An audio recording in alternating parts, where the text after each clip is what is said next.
I know people that sometimes don't have the money to fertilize, for example.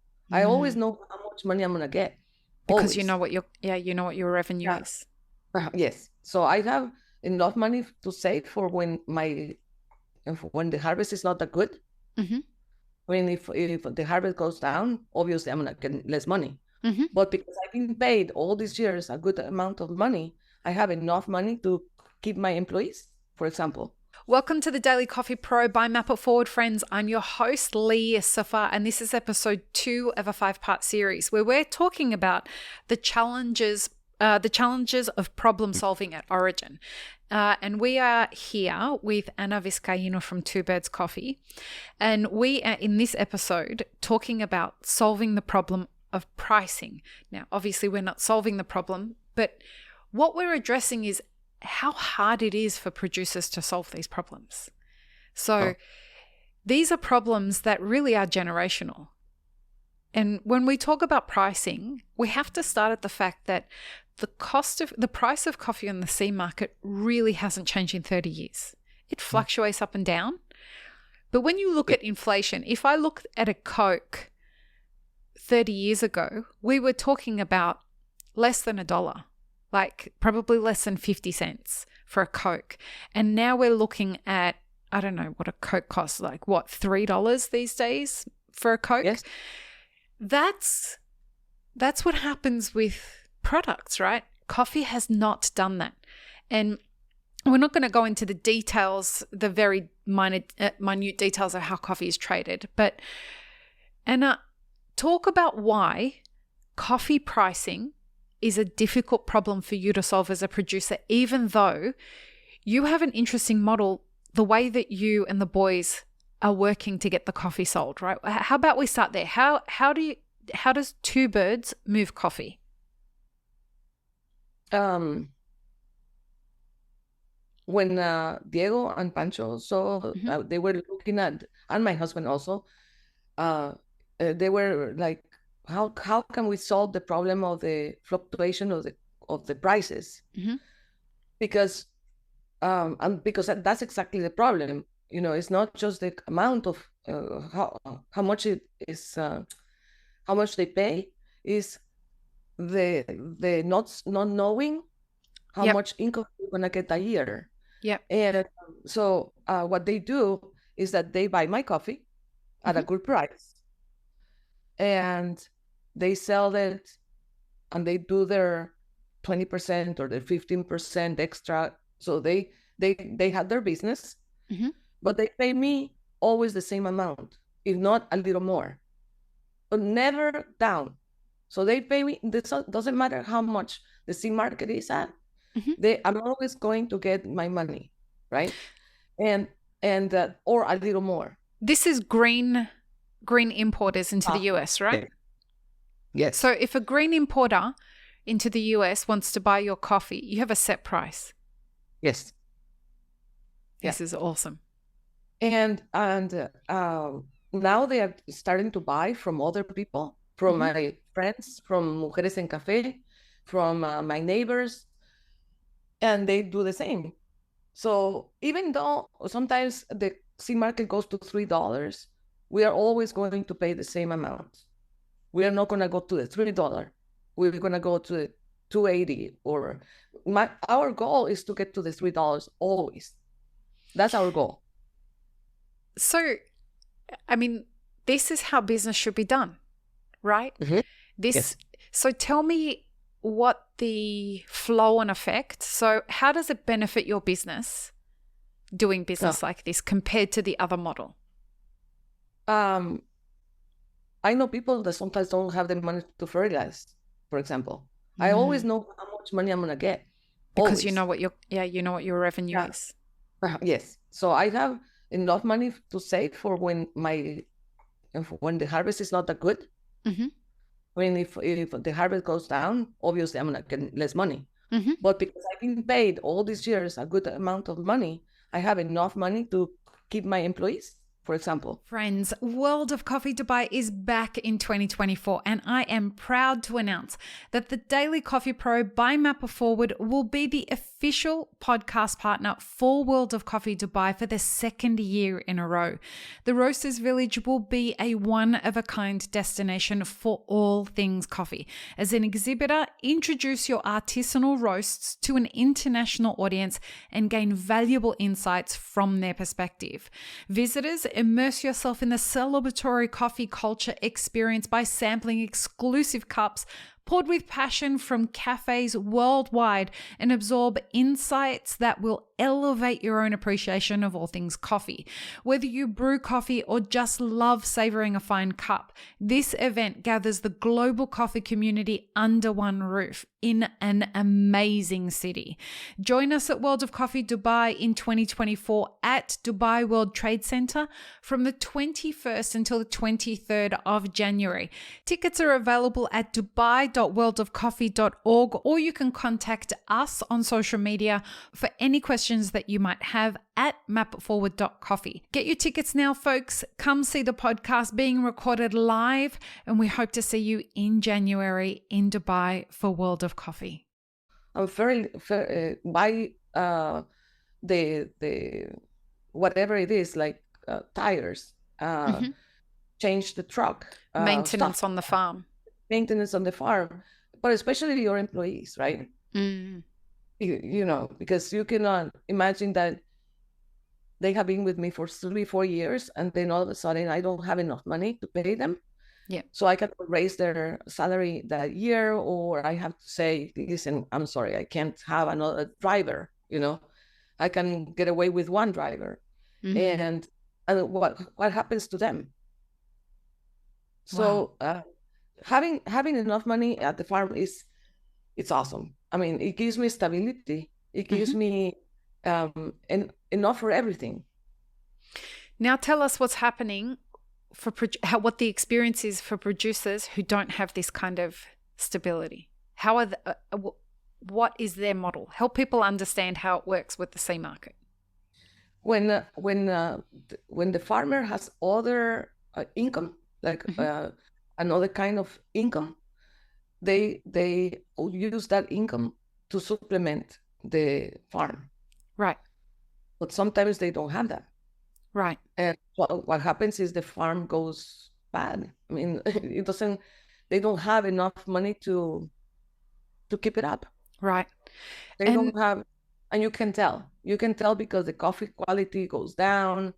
The employees are not that happy. You can see it at the farms. Right.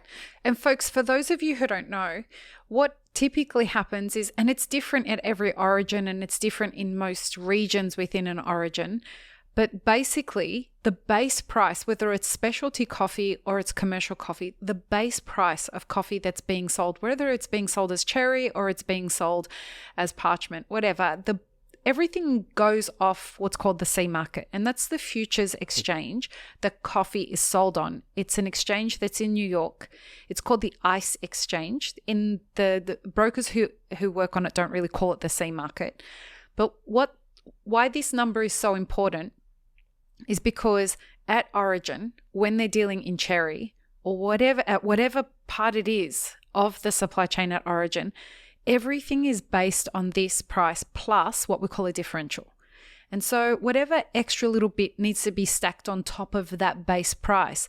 If the base price goes up, the differential just gets stacked on top of that. If the price goes down, the differential gets stacked up on top of that. So you can see that the sea market is so important for determining how much a producer is going to get.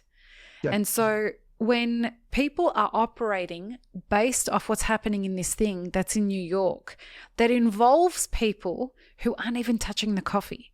Like this exchange, this futures exchange, what happens is that people are trading on it as speculators. So they think, well, Brazil had frost, and so there's going to be a drop in coffee. You know, they're going to gamble essentially, and they're going to say, I expect that there's going to be a drop in supply for coffee in Brazil in the future. And so I'm going to go long or short coffee, right? I'm going to buy or sell my contracts. This really does impact the price of coffee on the sea market. So I want to ask you, Anna, what happens when you start seeing these prices go up and down? When Go ahead. for my dad, for example, I remember at some point, that was a long time ago, but I remember I was maybe 12. Okay. And the coffee, don't quote me on that because I don't remember the year when this happened, but something happened in Brazil. It was a frost. My dad was jumping up and down because something bad had happened to Brazil. Which is a weird thing, But he was like, oh my God, we're gonna get a good harvest. And so he started like spending money that he had saved from his savings, started in the farm because he knew that for 2 years he was going to get good, like a good price for the coffee. Right. And this is where the cycle becomes a problem, right? And then that money, the thing is so weird because you are happy because you can pay your bills from last year and the year before that. So you get the money that year and you don't have enough for next year because you owe the money. Right. And agricultural loans, folks, are ridiculous with regards to the interest rates. I hear between 30 and 50% on interest rates with agricultural loans.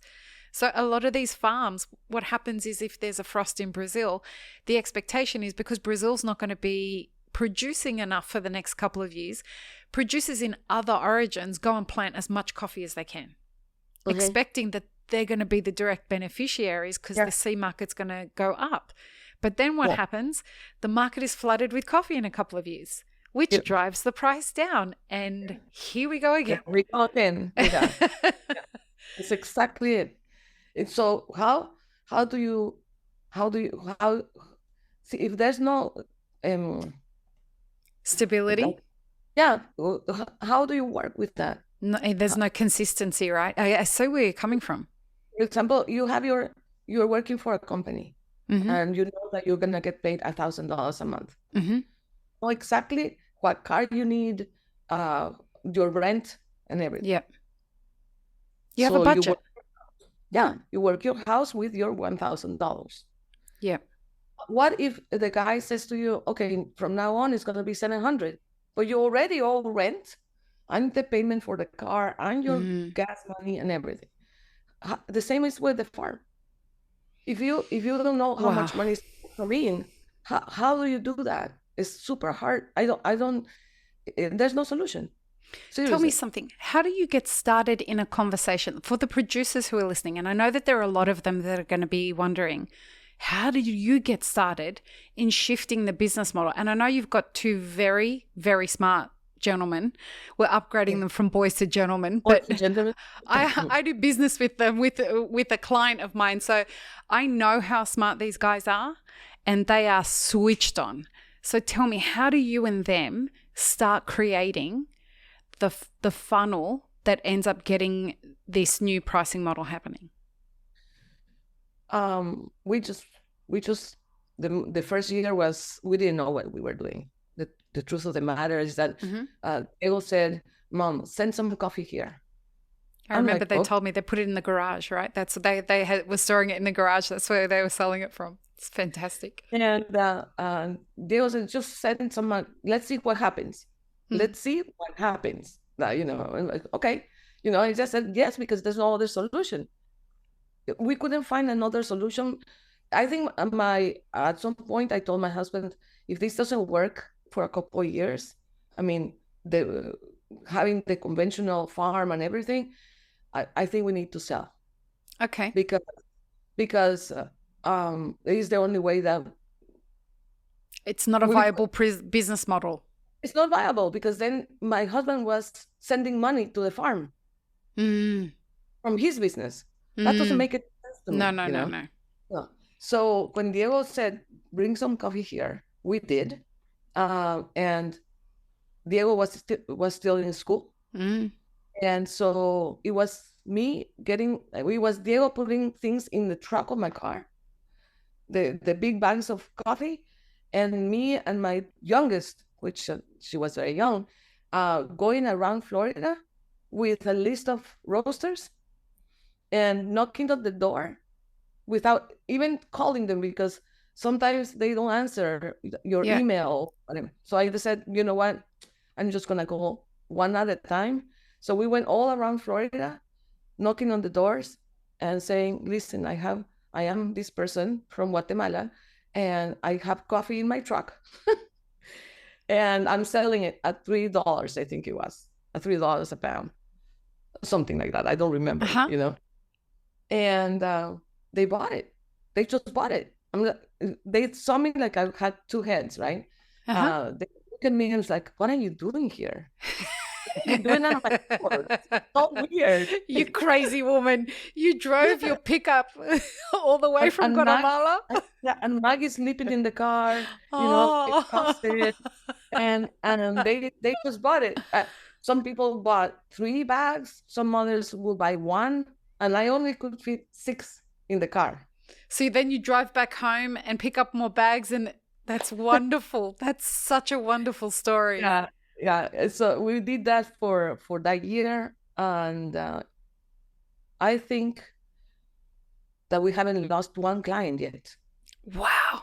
I mean, I'm not surprised at all. Knowing your family, I'm not surprised at all that you, I mean, I even know people who you sell to in Saudi Arabia. Shout out to you, Yusuf. I know that you're listening.